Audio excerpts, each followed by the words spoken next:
Hello बच्चों, कैसे हो? आपका EWSS परिवार में स्वागत है। बच्चों, तो आज हम लेके आए हुए हैं आपके लिए किरण प्रकाश का लेक्चर नंबर 14, यानी गोलीय दर्पणों के उपयोग, अवतल और उत्तल दर्पण के उपयोग और दर्पण की पहचान करना। ठीक बच्चों, तो बात करेंगे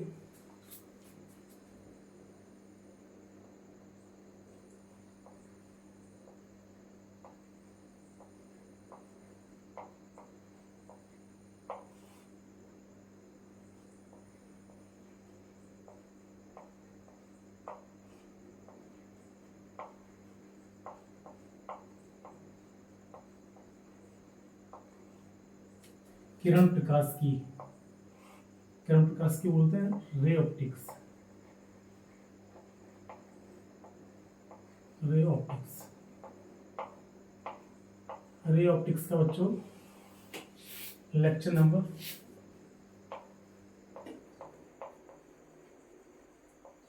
14, लेक्चर नंबर 14। तो बच्चों बात करेंगे, डालेंगे पहला इसमें हेडिंग गोलीय दर्पणों के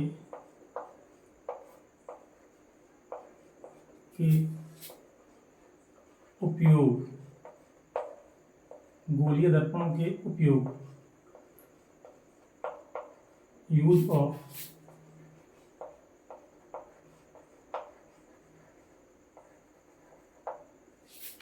spherical mirror. Use of spherical mirror.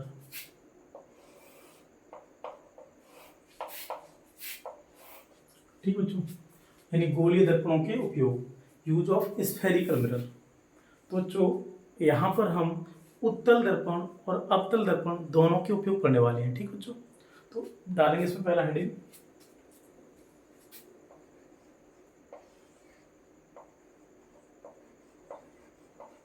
अवतल दर्पण के उपयोग। अवतल दर्पण के उपयोग, इसको बोलते हैं यूज ऑफ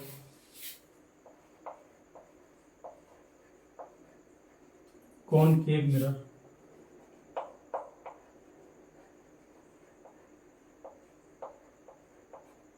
कॉनकेव मिरर।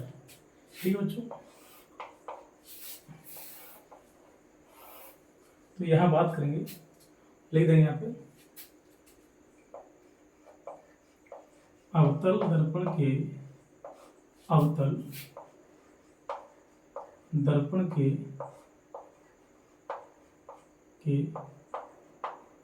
निम्नलिखित उपयोग हैं। निम्नलिखित उपयोग हैं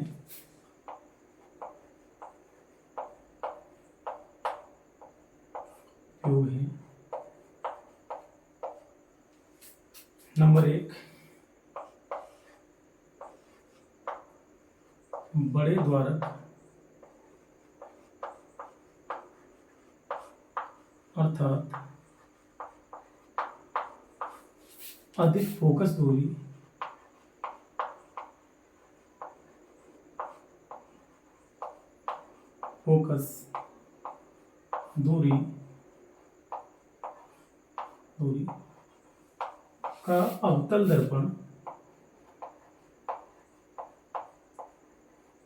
का अवतल दर्पण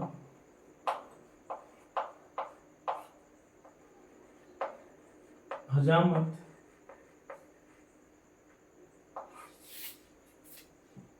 के काम आता है। ठीक बच्चों, पहला यूज आपका हो गया कि बड़े द्वारक अर्थात अधिक फोकस दूरी का अवतल दर्पण हजामत के काम आता है। ठीक बच्चों, बात करेंगे सेकंड, नंबर 2,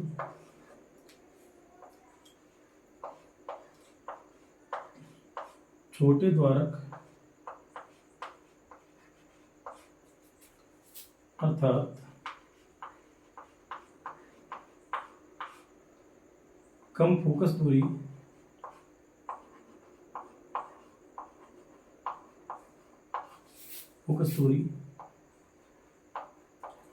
के अवतल दर्पण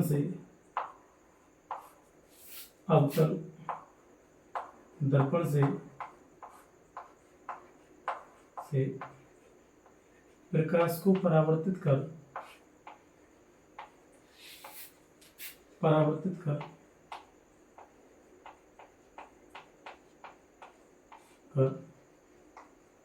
डॉक्टर आँख, कान, नाक व गले की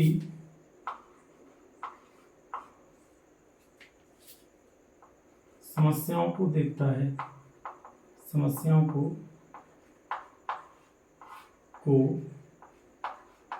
है।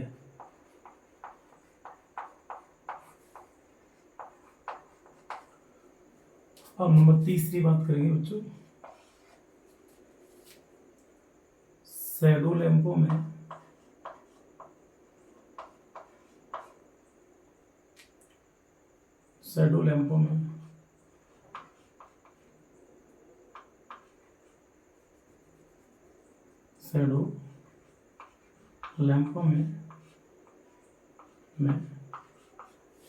अवतल दर्पण का उपयोग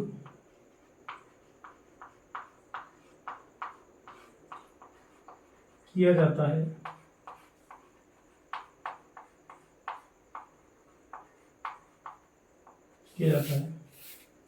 जिससे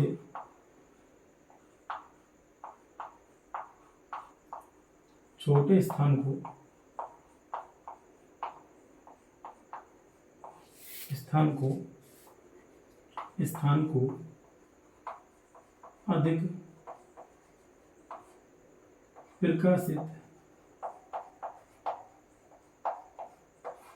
अधिक प्रकाशित किया जाता है।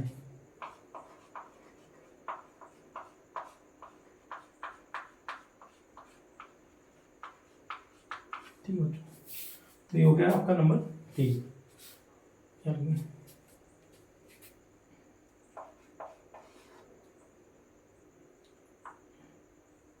रेल, स्टीमरों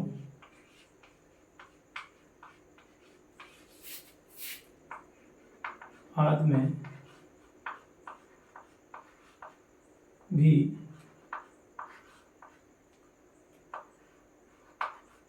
अवतल दर्पण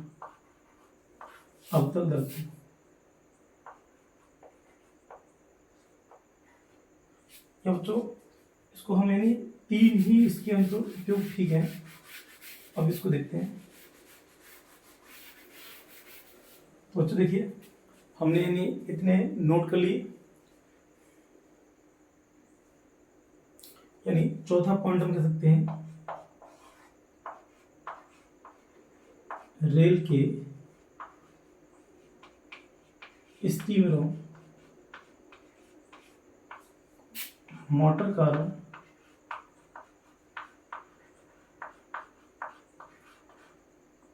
और सर्च लाइटों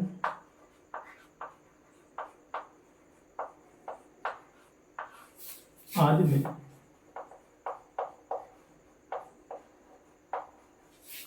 अवतल दर्पण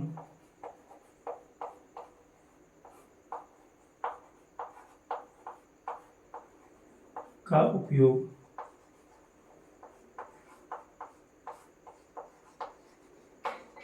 किया जाता है।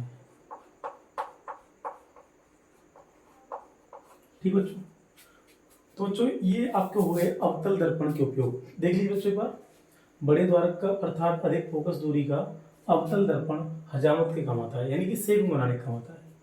छोटे द्वारक अर्थात कम फोकस दूरी के अवतल दर्पण से प्रकाश को परावर्तित कर डॉक्टर आंख, नाक, कान व गले की बीमारी को देखता है। शैडो लैंपों में अवतल दर्पण का उपयोग किया जाता है जिससे कि छोटे स्थान को अधिक प्रकाशित किया जाता है। रेल की स्टीमरों, मोटर कारों, सर्च लाइटों, इंजनों आदि सब में किसका उपयोग होता है बच्चों? आदि सब में यानी आपका अवतल दर्पण का उपयोग होता है। ठीक बच्चों, तो पहले आप इसको नोट डाउन कर लीजिए, फिर आपको बोलिए उत्तल दर्पण के उपयोग करता हूँ। ठीक बच्चों, नोट डाउन करो।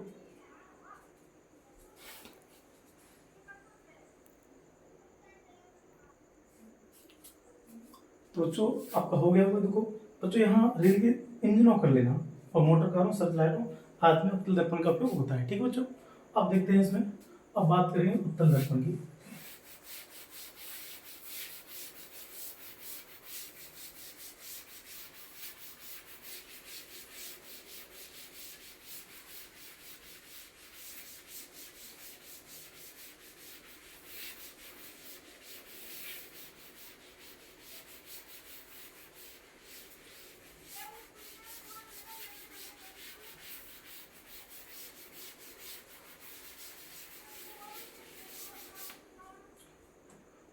तो जो अब बात करेंगे नंबर दूसरा उपयोग, उत्तल दर्पण के उपयोग। इसको हम बोलते हैं यूज ऑफ कॉन्वेक्स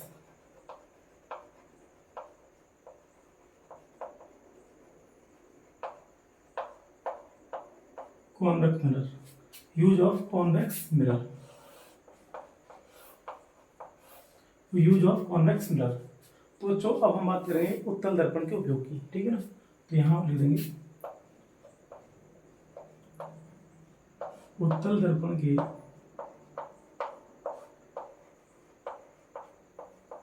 निम्नलिखित उपयोग हैं, निम्नलिखित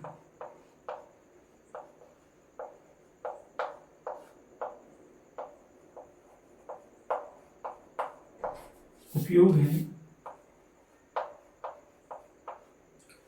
नंबर 1,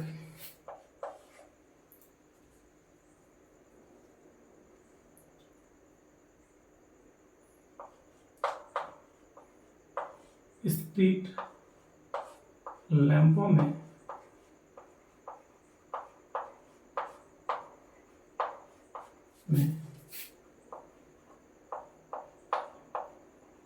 उत्तल लेंस का उपयोग किया जाता है।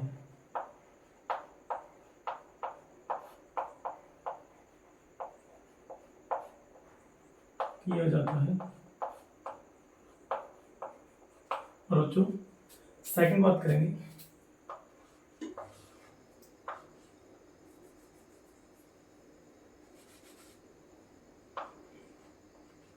ड्राइवर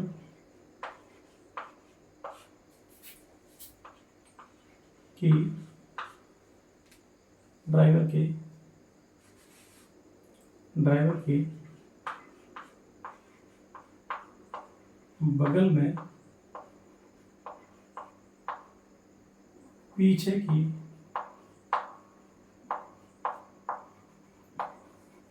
की दृश्य अर्थात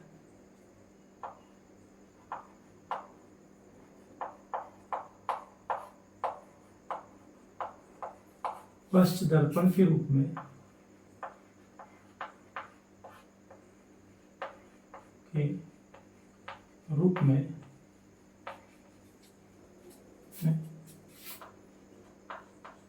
उत्तल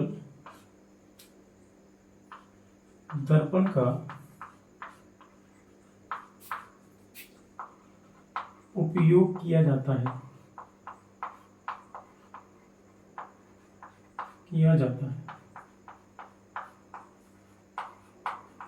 ठीक बच्चों, यानी कि आप कह सकते हैं कि जो स्ट्रीट लैंप है, गलियों में जो लाइट लगी होती हैं, उन सब में क्या होता है? उत्तल लेंस, उत्तल दर्पण है। क्या होता है? उत्तल दर्पण। उत्तल दर्पण। गलियों में जो स्ट्रीट लैंप लगे होते हैं उनमें क्या होता है, उत्तल दर्पण का उपयोग किया जाता है। ड्राइवर के बगल में पीछे की तरफ अर्थात पश्च दर्पण के रूप में भी उत्तल दर्पण का उपयोग होता है बच्चों। ठीक है बच्चों, तो एक काम करिए, आप इसको भी नोट डाउन कर लीजिए। इसके बाद मैं बताऊंगा दर्पण की पहचान, दर्पण की पहचान कैसे करेंगे। ठीक है बच्चों, इसको उतारिए, नोट डाउन करिए। ठीक है बच्चों, हो गया वो आपका। तो बच्चों हम यानी बात करेंगे अब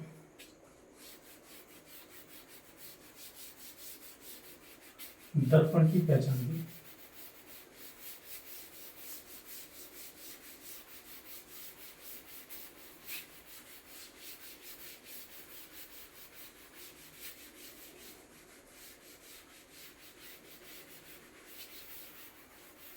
बच्चों अब बात करेंगे दर्पण की पहचान।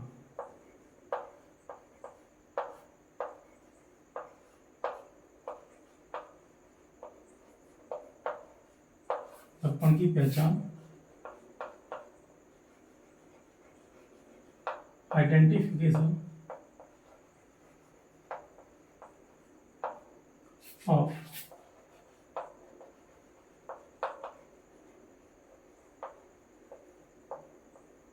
मिरर। दर्पण की पहचान, आइडेंटिफिकेशन ऑफ मिरर। तो देखो बच्चों, दर्पण की पहचान, तो बच्चों दर्पण की पहचान हम दो प्रकार से करते हैं। एक हम यानी क्या करते हैं, एक तो हम उसके पास से स्पर्श करके देखते हैं, और सेकंड प्रतिबिंब देख कर करते हैं। ठीक है बच्चों, यहाँ ले देंगे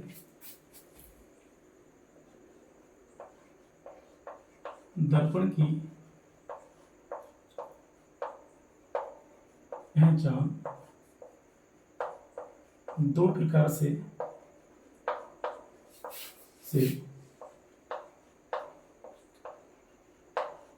की जाती है।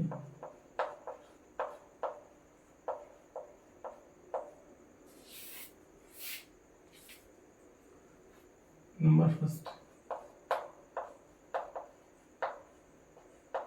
स्पर्श करके। नंबर सेकंड, प्रतिबिंब देखकर। प्रतिबिंब देखकर। तो बच्चों हम क्या करेंगे, ऐसी कंडीशन में हम एक छड़ लेते हैं, और तो हम तीनों कंडीशन बताएंगे। ये हमने कोई छड़ ले ली, और ये हमने छड़ लेने के बाद इस पर हम छड़ पे क्या लगाएंगे, समतल दर्पण।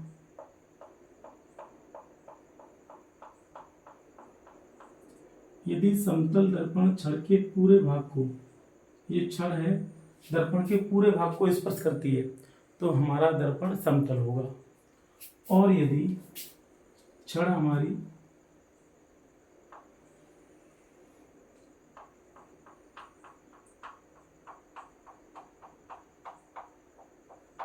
उठे हुए भाग को स्पर्श करती है, किनारों को स्पर्श नहीं करती है,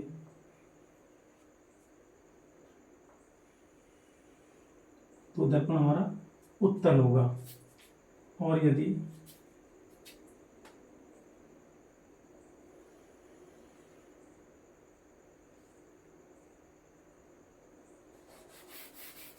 हम यहां लिख देते हैं,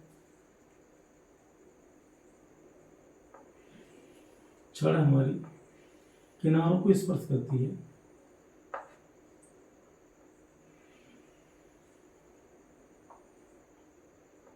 लेकिन बीच वाले उठे हुए भाग को स्पर्श नहीं करती है, तो दर्पण हमारा अवतल होगा। ठीक बच्चों, देखो बच्चों ये है, इसमें सबसे पहले हम एक कांच की छड़ लेते हैं, और कांच की छड़ पर दर्पण को रखते हैं। यदि दर्पण का सभी हिस्सा या दर्पण का पूरा भाग या पूरी छड़ को स्पर्श कर रहा है, यदि दर्पण पूरी छड़ को स्पर्श कर रहा है पूरा भाग, तो ऐसा दर्पण हमारा समतल दर्पण होगा।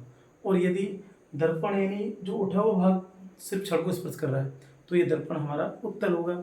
और यदि दर्पण के दोनों किनारे स्पर्श कर रहे हैं, तो ये दर्पण हमारा अवतल होगा। ठीक है बच्चों, तो यहाँ लिख देंगे नंबर डालेंगे पहला आईडी,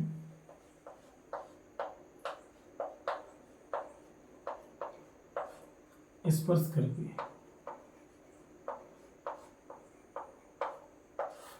आप इसमें कह सकते हैं इस विधि से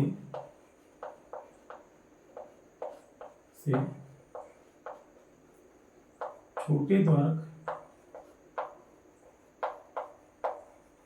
वाले दर्पणों की पहचान की जाती है।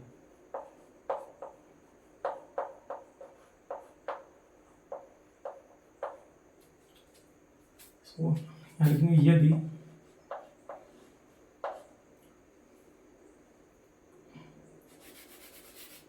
इसमें एक कांच की छड़ लेते हैं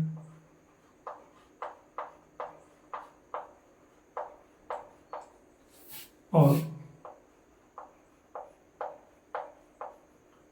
दर्पण को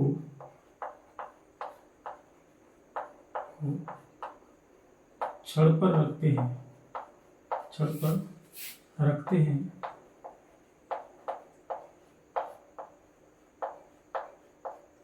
यदि दर्पण का पूरा भाग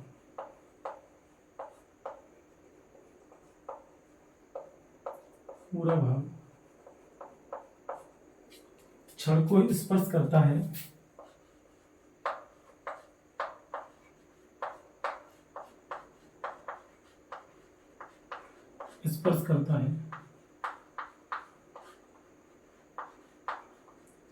तो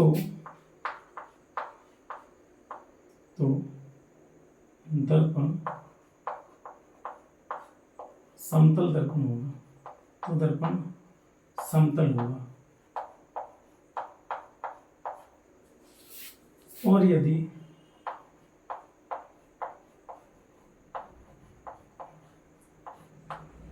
दर्पण का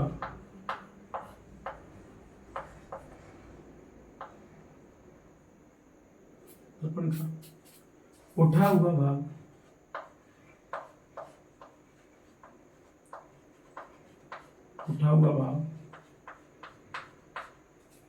छड़ को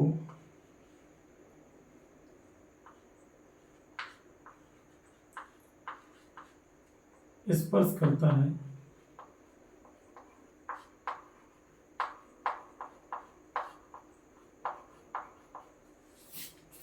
और किनारे स्पर्श नहीं करते हैं,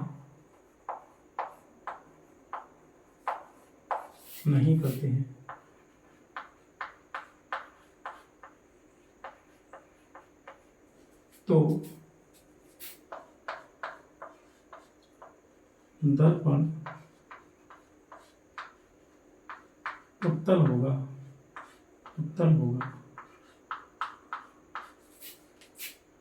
और यदि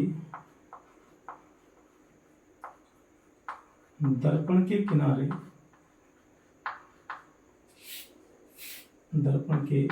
किनारे छड़ को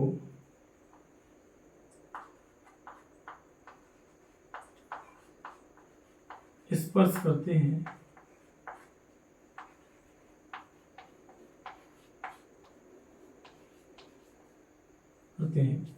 लेकिन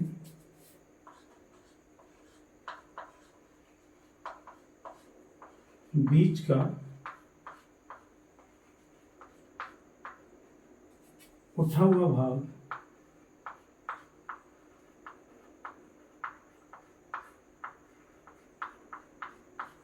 छड़ को स्पर्श नहीं करता,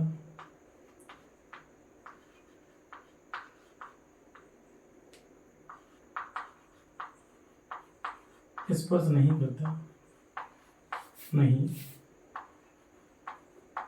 करता है, तो दर्पण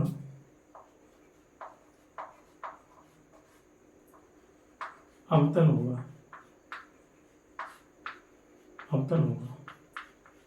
देखो बच्चों,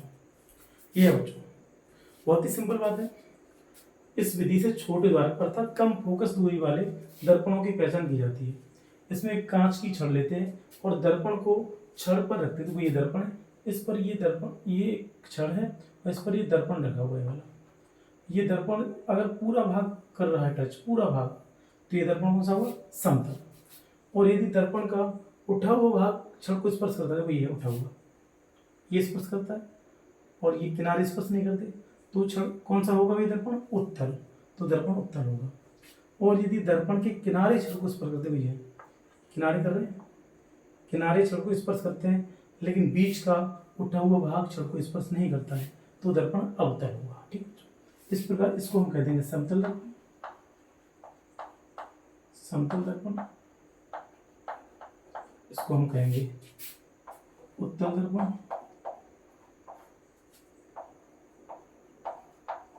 इसको हम कहेंगे अवतल दर्पण।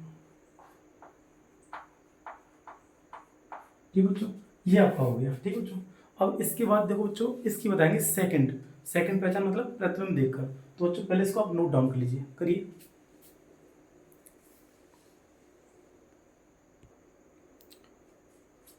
तो बच्चों आप लोगों ने नोट कर लिया होगा। ठीक बच्चों, अब बात करेंगे सेकंड कंडीशन की इसकी। तो ये तो आपका हो गया पहला वाला। अब बच्चों सेकंड कंडीशन की बात करेंगे।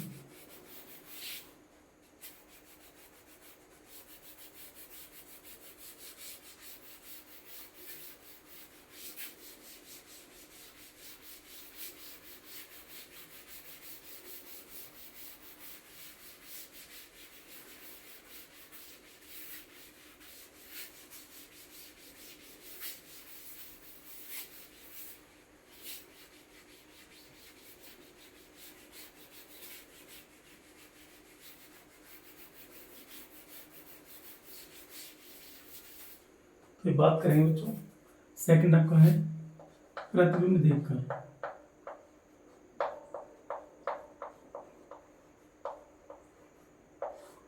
प्रतिबिंब देखकर।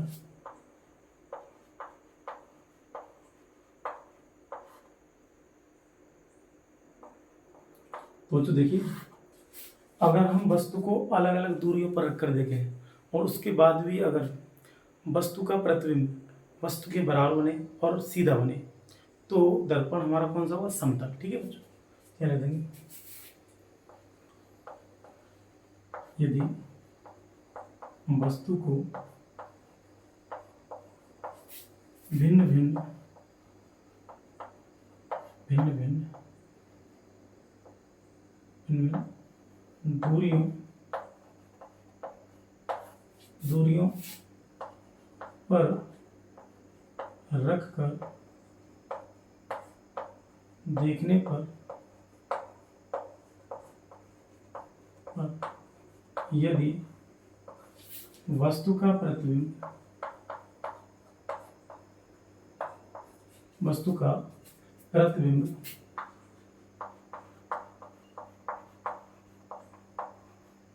वस्तु का प्रतिबिंब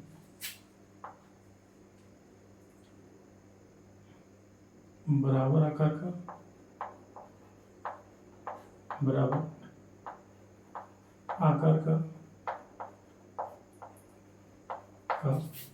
व सीधा बने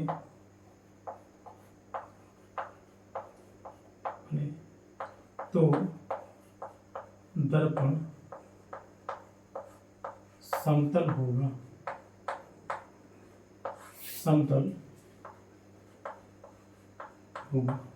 ठीक बच्चों, अब देखिए बात करेंगे इसमें, लिखेंगे यदि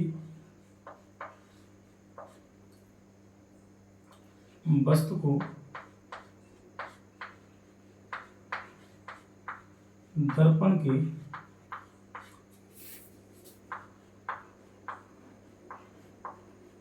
समीप रखने पर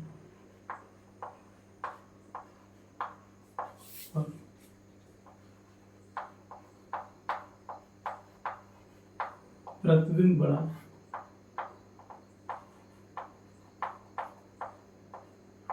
व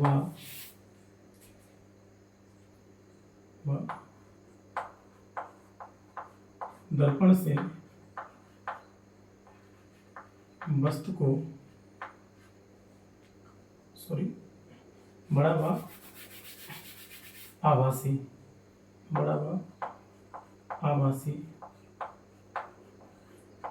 तथा दर्पण को वस्तु से दूर रखकर देखने पर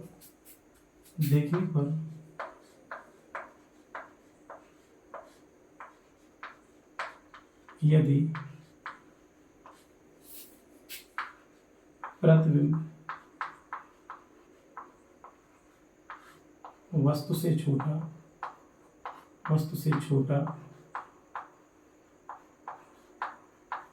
तथा छोटा व उल्टा बनता है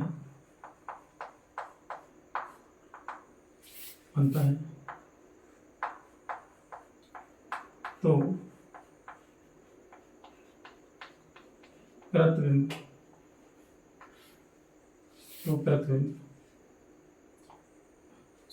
दर्पण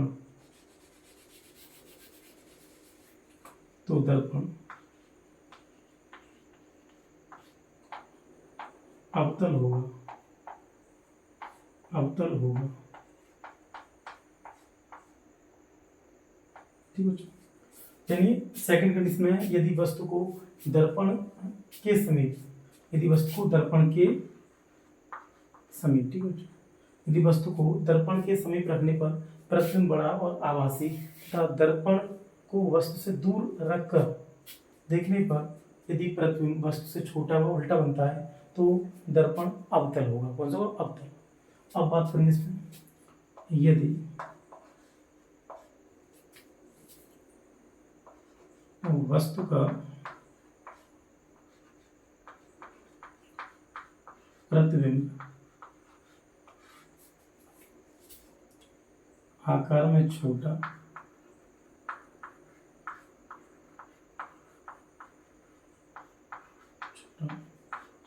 वह आभासी बनता है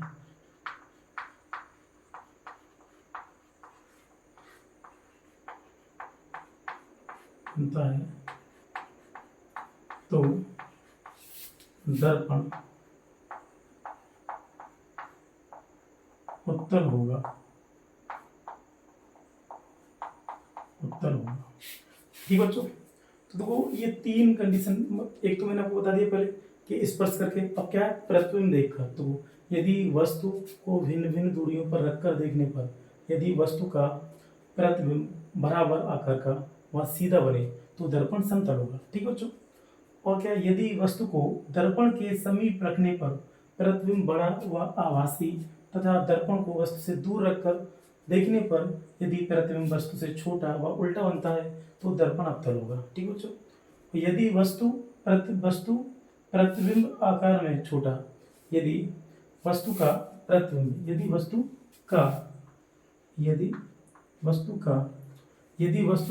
का प्रतिबिंब आकार में छोटा व आभासी बनता है तो दर्पण उत्तल होगा। ठीक बच्चों, यानी अगर तीसरी कंडीशन में है, अगर उसका वस्तु का प्रतिबिंब छोटा बनना है और आभासी बनना है तो दर्पण कौन सा होगा? उत्तल होगा। ठीक बच्चों, तो आज के लिए इतना ही बच्चों, और मुझे उम्मीद है कि ये लेक्चर आपके समझ में आ गया होगा।